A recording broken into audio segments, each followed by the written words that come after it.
Hello, scholars. I hope that you guys are all ready for reading day 3 in our Reading Mastery book. So last time that we were reading, we learned that old Henry, this old goose that was kind of sad and lonely, he lost his wife recently. We learned that he met a young goose named Tim, and Tim also had a problem. What was Tim's problem?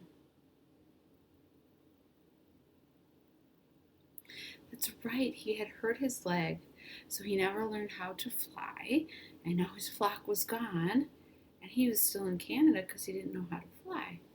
So Henry said, come over and hang out with me.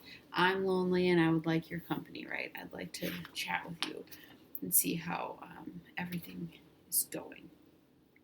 Okay, so we're just going to start on lesson 3 today. Lesson 3 in our line book. Let's check to make sure what page we're on. Lesson 3.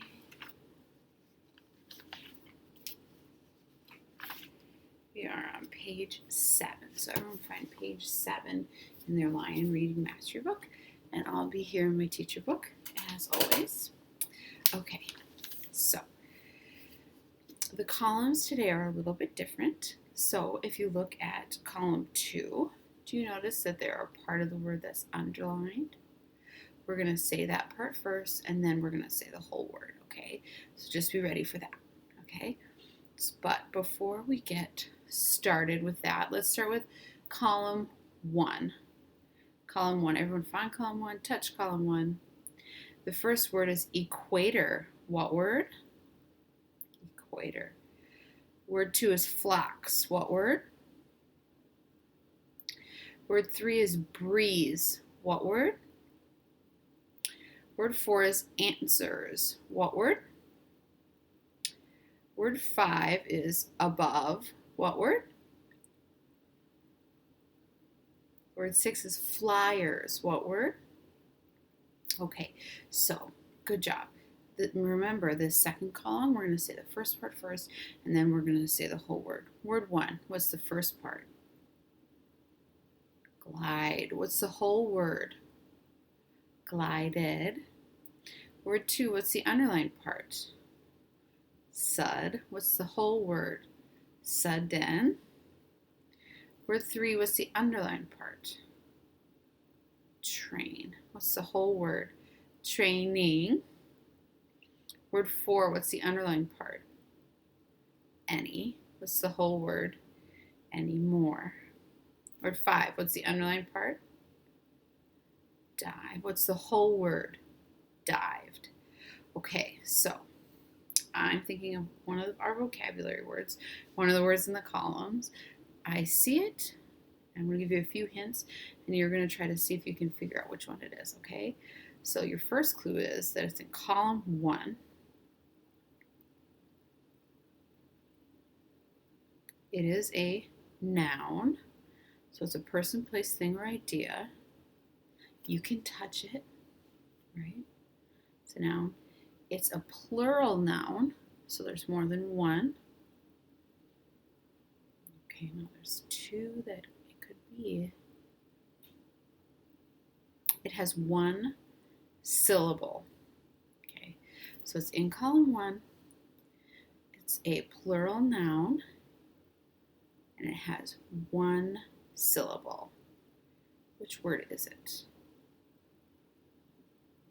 That's right, it's the word flocks. Excellent. Okay, everybody find part B in our textbook. Okay, so we're going to do it just like we did yesterday and on Monday. I'm going to read and ask questions about the factual reading.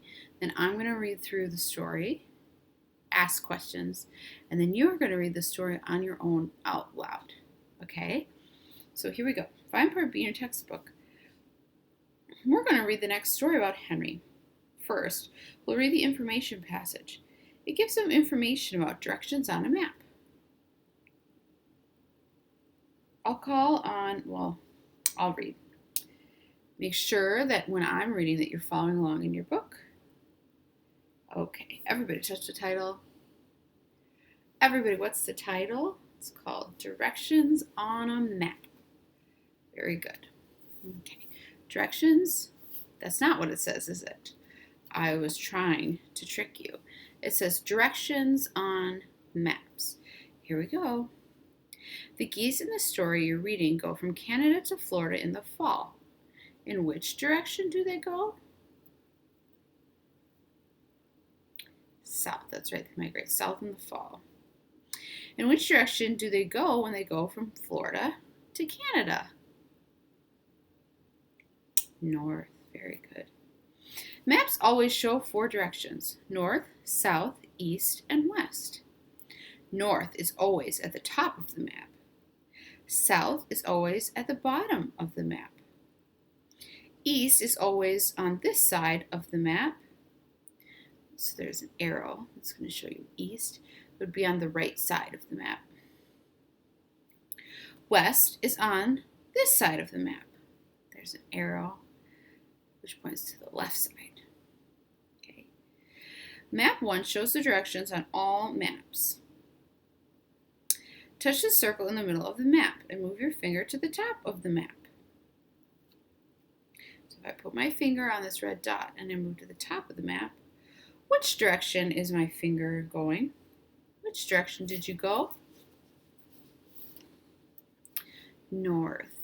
That's right. Now I'm going to touch the red circle again. Move to the bottom of the map. Which direction did you go? South. Very good.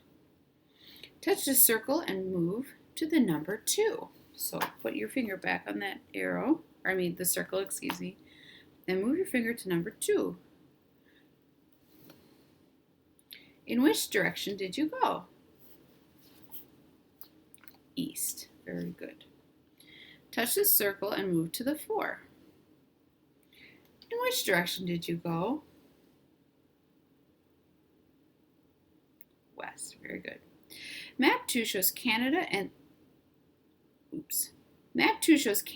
the United States, and some other countries. Is the red dot in the United States or in Canada? The dot is in the United States. So the green country on the map is the United States, and that tannish color country on the map is Canada. So the red dot, or the red circle, is in the United States. It's in the southern United States in a state called Florida. In which country is the blue dot? So you kind of have to look closely. The blue dot kind of looks like a black dot. Once you find it, put your finger on it. Is that in Canada or in the United States? It's in Canada. Very good. Touch the red dot and go to the 4 on the map. In which direction did you go? West. Touch the red dot and go to the 3. In which direction did you go? North. The red dot is in the United States. What's the name of the state the red dot is in? I said it a few seconds ago. It is Florida. Florida is the state that it's in. Very good. All right. Find part C in your textbook. You're going to read this story. The error limit for this story is 8 errors. If you make more than 8 errors, you'll have to read the story again. So make sure that you're following along with me and you're checking my errors, because if I get more than 8, I have to read it again. Okay? So I'll need your help to keep track of my errors. Everybody touch the title. Everybody, what's the title? Tim's Questions. Make sure that you're following along in the reading, not looking at me, looking at your book, looking at the words. Here we go. Old Henry and a young goose were the only ones left on a pond in Canada. The young goose swam up to Old Henry and said, "My name is Tim. What's your name?" Henry answered Tim's question. And then Tim said, I have a lot of questions about geese. I was never able to ask my mom these questions because she was so busy getting my brothers and sisters ready for the flight down south. Henry said, So you have never made the trip down south? That's right, Tim said. I was born last June, so I'm less than half a year old. Well, ask me the questions, old Henry said, and I'll tell you the answers. Tim said, Well, Mom always told us that geese are the best high flyers there are. I don't know what she meant by that. Old Henry laughed and said, On the other side of the world there are some mountains that are over 5 miles high. There's only one kind of bird that can fly over those mountains, and that's a goose. Tim shook his head. Wow, he said. Do the flocks fly that high when they're south for the winter? No, Henry said. You only go that high if you have to get over something. We fly pretty high, sometimes 2 or 3 miles high. But that's about as high as we go. Scholars, how high do geese fly when they go to Florida? 2 or 3 miles high, that's right. How high can geese fly to get over high mountains? 5 miles high. How many other types of birds can fly that high? None. Let's keep reading. I can see that geese fly pretty fast, said Tim. I'm going to read that again because I think I skipped a word. I can see that geese fly pretty fast, Tim said. But do you know how fast they go? Of course I know, old Henry said. Geese can fly 1 mile a minute. That's 60 miles per hour. And geese can fly at that speed all day long. So scholars, if you think about it, that's about as fast, depending on what highway you're on, it's about as fast as a car would go on a highway. So that is pretty fast. Let's keep reading. The geese stopped talking as a sudden breeze blew across the lake. It was very cold. Henry shook his head and said, There will be some ice on Big Trout Lake tomorrow morning. Tim said, I wish I could fly south. My legs feels better now, but I don't know how to fly. Henry said, Well, if your leg is better, I could teach you how to fly. Henry shook his head. And I suppose I could even tell you how to get to Florida. Was Tim's leg still hurt? No. Well, Henry said he could do 2 things for Tim. What was the first thing? Teach him how to fly. What was the second thing? Tell him how to get to Florida. Very good. That would be great, Tim said. It would be even better if you would come with me and show me the way. No, Henry said. I have flown to Florida for the last time, but I'll tell you how to get there. Thank you, Tim said. I would really love to go there.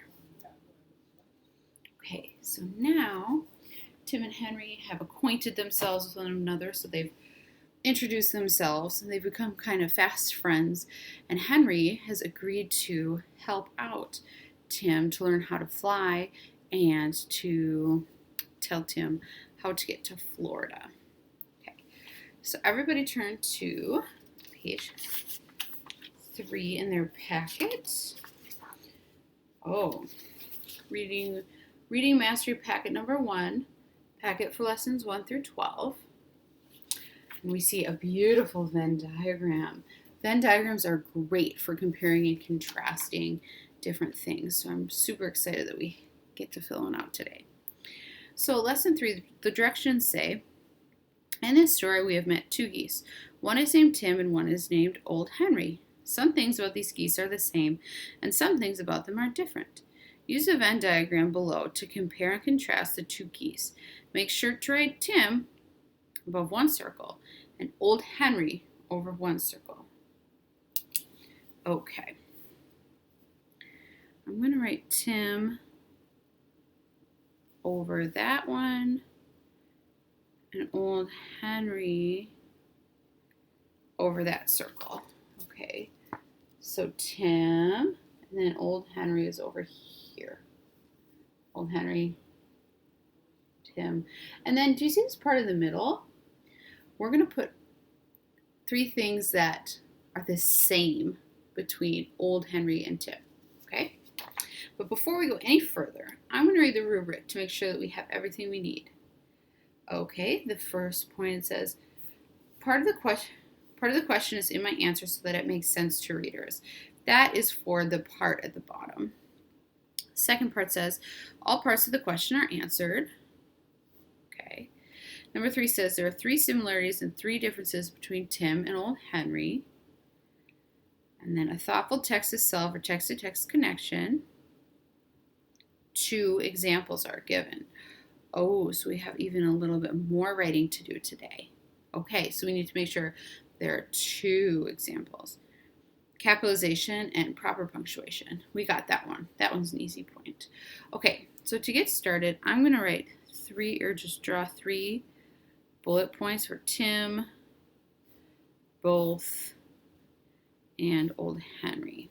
Okay, and I'm going to give one example of each so you can copy my example, and then you're going to have to come up with the other 2 on your own. Okay, so the first thing I know that they both have in common is that they are both geese.